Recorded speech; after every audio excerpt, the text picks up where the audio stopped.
rogans natin, guys. Yan.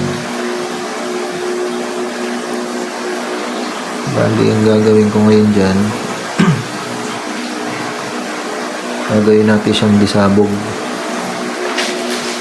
Bala niya ito. Kasi bukod sa 22 caliber, pwede rin siyang balahan ng disabog. Bali, ito ginawa ko na lang ito. Tara, umpisahan na natin.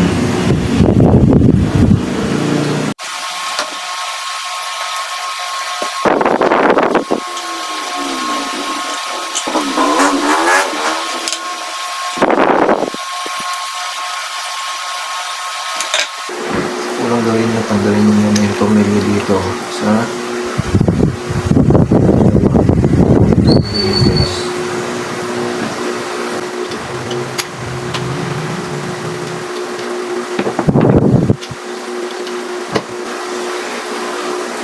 bali, ang gagawin natin, tatanggalin natin tong yung barrel niya sa loob para isama ko siya. Para lang to sa mga hindi nakakaalam na mayroong rogans na ganito, rogan saw. Matatanggal po yung barrel din sa loob para ma-convert siya sa disabog. Ganito.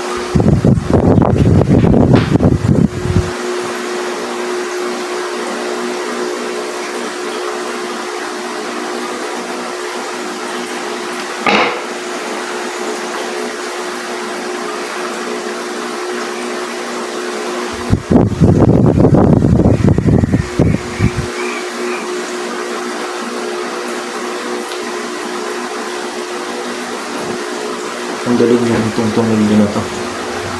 Yan dito sa side. Tanggalin nyo lang yan. Ito. Meron dito. Merong pin. Tanggalin nyo lang to. Para matanggalin nyo yung dalawang tornilyo dito. Kasi hindi nyo mahuhugot to pag hindi nyo tinanggal, nilawagan yung dalawang tornilyo dito sa loob.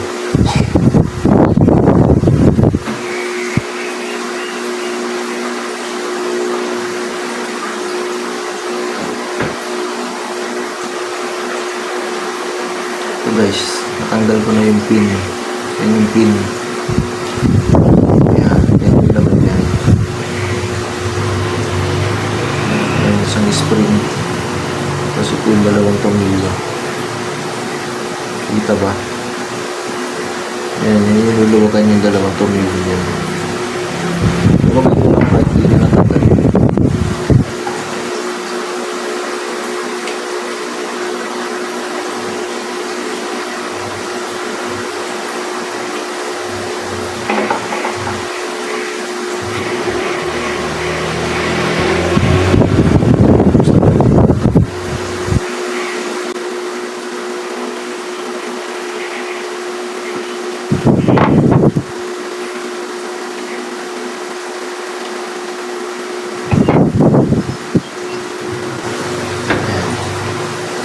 Pagka natanggal nyo na, guys, at nalawagan nyo na ito, sundutin nyo dito.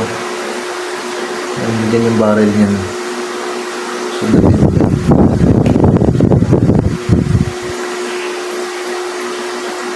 Yan. Yan. Yan yung maalisin nyo. Kasi ito, pang 22 to. Yung sa inyo, kung mahigpit siya, hindi nyo pa nababaklas, mahigpit talaga yan. Pero kasi ito, nabaklas ko na to, kaya maluwag na siya.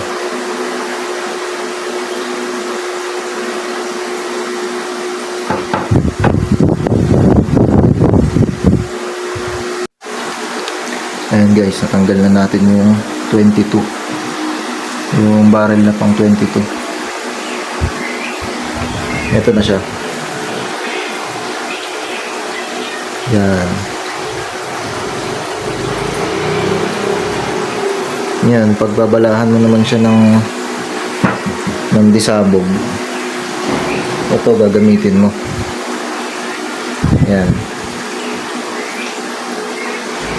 Tuturo ko sa inyo kung paano maglagay ng bala dito. Ganito lang ang paglalagay ng bala dyan guys. Kuha kayo ng ganito, bala, bulitas. Ayan guys. Ang gagawin nyo sa tube na to, diba butas yan, nilagyan nyo lang yan ng bulak sa loob. Pero itong bulak na to, sample lang to guys. Ang maganda ilagay talaga dito, tissue o kaya kapirasong papel. Pero itong bulak, sample lang to. Pakita ko lang sa inyo kung paano nilalagyan ng bala at kung paano siya ginagamit, yung disabog niya.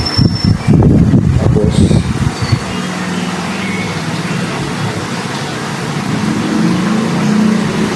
lagyan nyo siya nitong bulitas. Lagyan nyo lang dyan kung ilan yung kasya. 1 2 3 4 5 6 7 8. Siguro mga 8. Okay na yan, mga 8. Tapos siya ilagay yung bulitas dyan. Lagyan niyo ulit ng tissue o kaya bulak. Tulad ng sinabi ko, itong bulak na to, sample lang. Napakita ko lang sa inyo kung paano siya nilalagyan ng bala. Pag nalagay nyo na dyan yung, pag may laman na yan ng bulitas, pwede nyo na yan isalpak dito. Yan. Pag nakasalpak na yan dyan, pwede nyo na isara. Tsaka nyo ngayon ikasa. Tsaka nyo iputok. Lalabas na yung bala nyo, disabog. Diyan mong hulog guys kasi mayroong bulak na nakabara. Yan. Pagka pumutok na, tanggalin nyo na. Bali ito, itong tube na to, ginawa ko lang to. Ginawa ko lang to. Mahaba to eh. Ginawa ko, pinutol ko lang siya. Isasakto lang dito. Yan, isasakto lang dyan. Para magamit ko siyang disabog. Hindi yan tatalsik guys, itong ano na to. Kasi may stopper yan sa loob. May stopper yan sa loob. Kahit naitulak mo nang itulak yan, hindi yan tatalsik. Kasi may stopper yan sa loob. Yan. Stainless steel. Pwede rin yung mga ano, yung mga bakal sa kortina. Pwede rin yan. Medyo manipis nga lang yun. Pero pwede yun. Sa susunod yun yung gagawin ko. Na ganito. Para maging parang basyo siya. Yan. Ganun lang guys. Bali itong erga na to, Rogans Hawk model ng Rogans. Ngayon, pagka gusto niyo naman ng 22 caliber naman ang ibabala niya, yung pellet, babalik niyo lang to. Babalik niyo lang ulit yan. Babalik niyo lang. Pag binalik niyo to guys, siguraduhin nyo may gatla ito eh, may gatla. Ayan o, may gatla yan dyan. Kikita ba?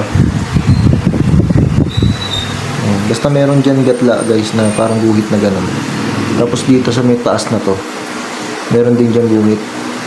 Itatapat nyo dyan kasi yan yung ano nyan eh. Kumbaga yan yung pinaka timing nya. Yan yung dyan siya inano, ang tawag dun. Parang dyan maganda yung tama niya. Kaya dyan yung palatandaan ng ukit. Ayan, may ukit dyan yan.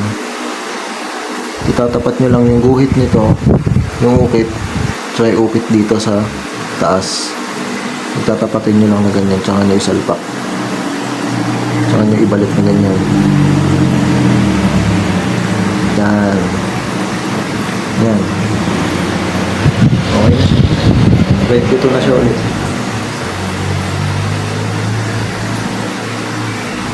Ito po yung Rogans Hawk po. Rogan's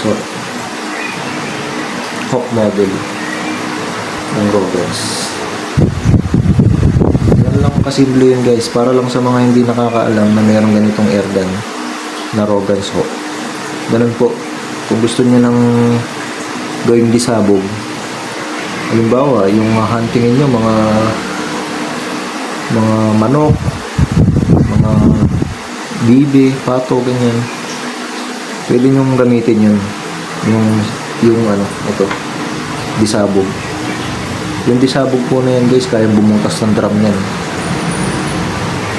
Malakas po yan. Hindi ko po matesting ngayon kasi gabi na, pero napakalakas po yan pagka bulitas po yung gamit nyo.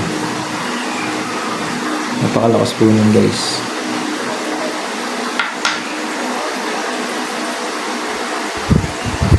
Thank you guys. Bali ito guys, hindi ito silencer. Yan yung pinaka purpose nyan, kaya malaki yung butas nito. Malaki sir. Kaya malaki yung butas niyan kasi para pag ginagamit siya sa mga disabog, malaki yung butas na lalabas niya. Yung gagawin niya. Pwede niyo rin siyang balahan ng yung bulitas na malaki. Isang piraso, pwede niyo rin siyang balahan ng